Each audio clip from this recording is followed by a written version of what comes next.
राज्यसभा में आज बोलेंगे पीएम मोदी। शाम 4 बजे राष्ट्रपति के अभिभाषण के धन्यवाद प्रस्ताव पर देंगे जवाब।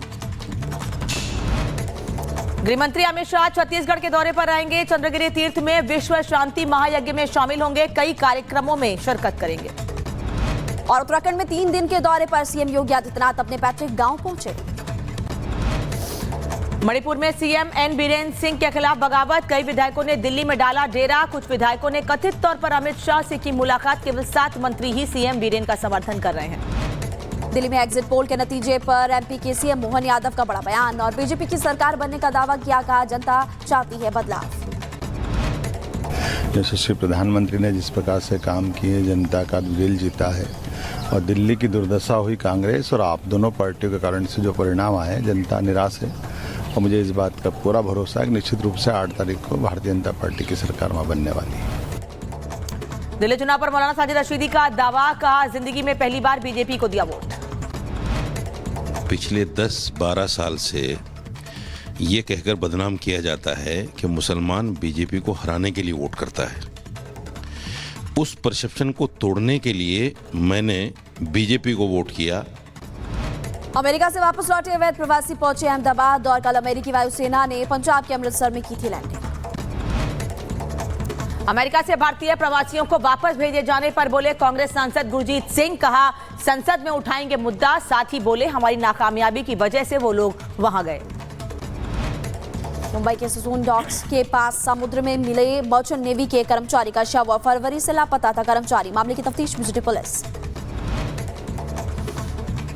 मध्य प्रदेश के इंदौर में बदमाशों के हौसले बुलंद। सब इंस्पेक्टर का अपहरण, दबंगों ने की पिटाई। मामले में 2 लोगों की गिरफ्तारी, 2 की तलाश जारी। मारपीट का वीडियो आया सामने। यूपी के बलिया में जमकर चल रहा जुए का खेल। और वीडियो के वायरल होने पर पुलिस ने लिया संज्ञान। लोगों को दी सख्त चेतावनी। उत्तर प्रदेश के शामली में खुले दे पाता है। Bureau report, Republic Bharat. और पिछले साल अगस्त के महीने से ही बांग्लादेश में कुछ यही हालात बने हुए। इसीलिए हम कह रहे हैं कि बांग्लादेश बेकाबू हो चुका है।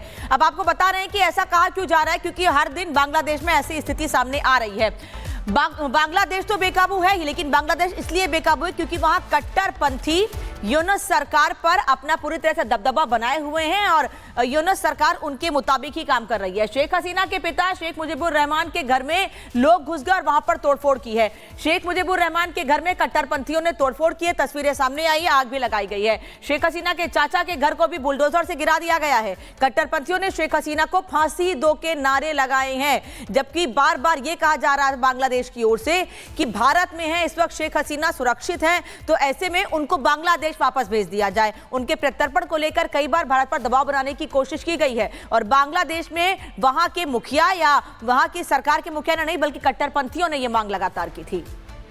और एक और बड़ी खबर इस वजह को बता दें कि बांग्लादेश में हिंसा पर शेख हसीना ने बड़ा बयान दिया है। साजिश रची थी, यह कहना है शेख हसीना का। मेरी और मेरी बहन की हत्या करवाना चाहता था यूनुस। शेख हसीना यह दावा कर रही हैं। आंदोलन के पीछे मेरी हत्या की साजिश थी, शेख हसीना कह रही हैं। साथ ही वो ये कह रही है कि अगर जिंदा बची हूं तो जरूर बड़ा काम बाकी है। शेख हसीना ने कहा है कि जिंदा हूं तो आने वाले समय में कोई बड़ा काम बाकी है, कोई बड़ा काम करना है, इसीलिए मैं जिंदा बची हूं। लेकिन मोहम्मद यूनुस तो ये चाहते थे कि मेरी हत्या हो जाए और इसीलिए वहां पर जो हालात खराब हुए, मोहम्मद यूनुस पर सवाल खड़े करते हुए कह रही हैं कि जो कुछ बांग्लादेश में हुआ वो कट्टरपंथियों के इशारे पर हुआ, मोहम्मद यूनुस के कहने पर हुआ और मेरी हत्या की प्लानिंग की गई थी। यही वजह है। वो ये भी कह रही है कि अगर मैं जिंदा बची हूं तो कोई बड़ा काम बाकी है। बड़ा काम क्या? यानी कि वो ये इशारा कर रही है कि आने वाले समय में एक बार फिर वो बांग्लादेश की सत्ता पर काबिज होंगी। क्या कहना है शेख हसीना का, सुनिए।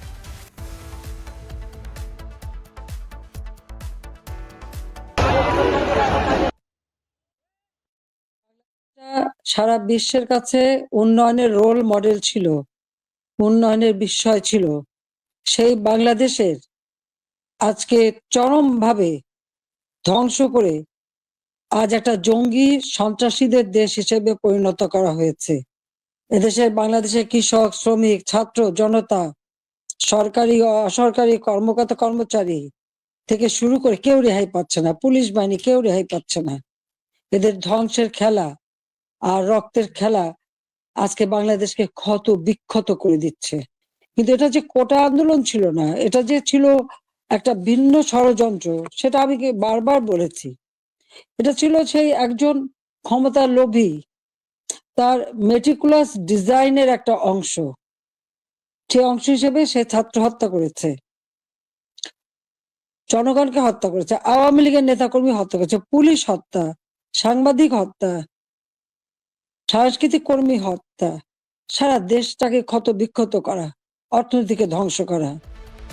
तो शेख हसीना क्या कह रही थी वो आपने सुना, लेकिन आपको बता दें कि पूर्व पीएम शेख हसीना ने समर्थकों को संबोधित किया और अपने संबोधन में क्या कुछ कहा है वो आपको ग्राफिक्स के जरिए बताते हैं। शेख हसीना ने आंदोलन को लेकर एक बहुत बड़ा दावा किया है कि बांग्लादेश में आंदोलन उनकी हत्या के लिए किया गया था। ये दावा उन्होंने किया, आपको सुनवाया भी हमने। और शेख हसीना ने मोहम्मद यूनुस पर एक बड़ा आरोप भी यहाँ पर लगा दिया है कि शेख हसीना और उनकी बहन को मारने की योजना मोहम्मद यूनुस उनके समर्थकों ने बनाई थी। पूर्व पीएम ने अपने घर पर हुए हमले पर भी कई सवाल यहाँ पर खड़े किए हैं। और इसी के साथ साथ आपको बता दें कि मुल्क के लिए कुछ नहीं किया तो अपमान आखिरकार क्यों, ये सवाल उन्होंने पूछा है। मेरी और मेरी बहन की यादों को मिटा दिया गया, ये तमाम बातें कहते हुए वो नजर आई। और घर जलाया जा सकता है लेकिन इतिहास नहीं जलाया जा सकता, ये भी शेख हसीना ने अपने संबोधन में तमाम बड़ी बातें कही है। और आपको ये भी हम बता दें कि और उनकी तरफ से क्या कुछ कहा गया है वो भी आपको सुनवाते हैं। কিন্তু লাখো শহীদের রক্তের বিনিময়ে যে পতাকা পেয়েছি, যে সংবিধান পেয়েছি, যে স্বাধীনতা পেয়েছি, তা ওই কয়েকজন বুলডোজার দিয়ে ভেঙে গুড়িয়ে দেবে এ শক্তি তাদের হয়নি এখনো। এটা তাদের দুর্বলতার প্রকাশ। তারা একটা দালান ভাঙতে পারে কিন্তু ইতিহাসকে তারা ধ্বংস করতে পারে না। ইতিহাস কিন্তু তার প্রতিশোধ নেয়, এটাও তাদের মনে রাখতে হবে। तो शेख हसीना तो ये दावा कर रही हैं कि वो जिंदा बची हैं तो कोई बड़ा काम बाकी है, इसीलिए वो अभी जीवित हैं। लेकिन वहीं दूसरी ओर बांग्लादेश में लगातार बवाल मचा हुआ है। शेख हसीना की पार्टी ने सड़क पर उतरने की अपील की थी, लेकिन अल्पसंख्यक पर हुए हमले के खिलाफ प्रदर्शन का उन्होंने आह्वान किया था, लेकिन ये प्रदर्शन करने नहीं दिया गया। शेख हसीना पर दर्ज मामलों के विरोध में पार्टी का प्रदर्शन था और इसको लेकर बाकायदा अपील की गई थी। शेख हसीना समर्थकों को ऑनलाइन भाषण देने वाली थी, लेकिन ये यूनुस सरकार को, कट्टरपंथियों को नागवार गुजरा। भाषण से पहले ही बुलडोजर मार्च का ऐलान कर दिया गया था। डर गई है क्या यूनुस सरकार शेख हसीना से, यह सवाल उठ रहा है। 24 रेवोल्यूशनरी स्टूडेंट जनता नाम के संगठन ने इस बात का ऐलान किया था और बाद में बांग्लादेश के कई इलाकों में संगठन ने तोड़फोड़ भी की और वहां की तस्वीर हम आपको लगातार दिखा रहे हैं कि कैसे वहां पर तोड़फोड़ की गई है। और इस तोड़फोड़ के साथ ही बांग्लादेश में मोहम्मद यूनुस सरकार पर एक बार फिर सवाल खड़े हो रहे हैं। और अब देखना यह कि अंतरराष्ट्रीय स्तर पर बांग्लादेश में जो हालात खराब हो रहा है उसका एक बार फिर क्या असर पड़ता है। बढ़ते आगे देखते हैं 5 मिनट में देश दुनिया की अहम खबरें।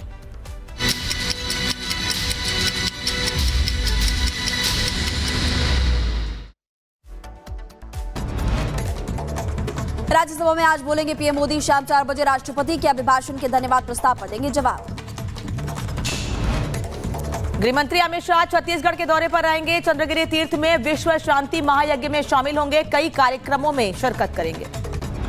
और उत्तराखंड में 3 दिन के दौरे पर सीएम योगी आदित्यनाथ अपने पैतृक गांव पहुंचे। मणिपुर में सीएम एन बीरेन्द्र सिंह के खिलाफ बगावत, कई विधायकों ने दिल्ली में डाला डेरा। कुछ विधायकों ने कथित तौर पर अमित शाह से की मुलाकात, केवल 7 मंत्री ही सीएम बीरेन्द्र का समर्थन कर रहे हैं।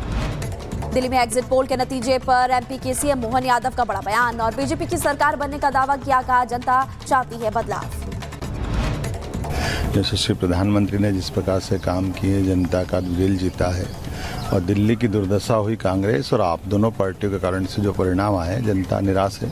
और मुझे इस बात का पूरा भरोसा है कि निश्चित रूप से 8 तारीख को भारतीय जनता पार्टी की सरकार वहां बनने वाली है। दिल्ली चुनाव पर मौलाना साजिद रशीदी का दावा, कहा जिंदगी में पहली बार बीजेपी को दिया वोट। पिछले 10-12 साल से ये कहकर बदनाम किया जाता है कि मुसलमान बीजेपी को हराने के लिए वोट करता है।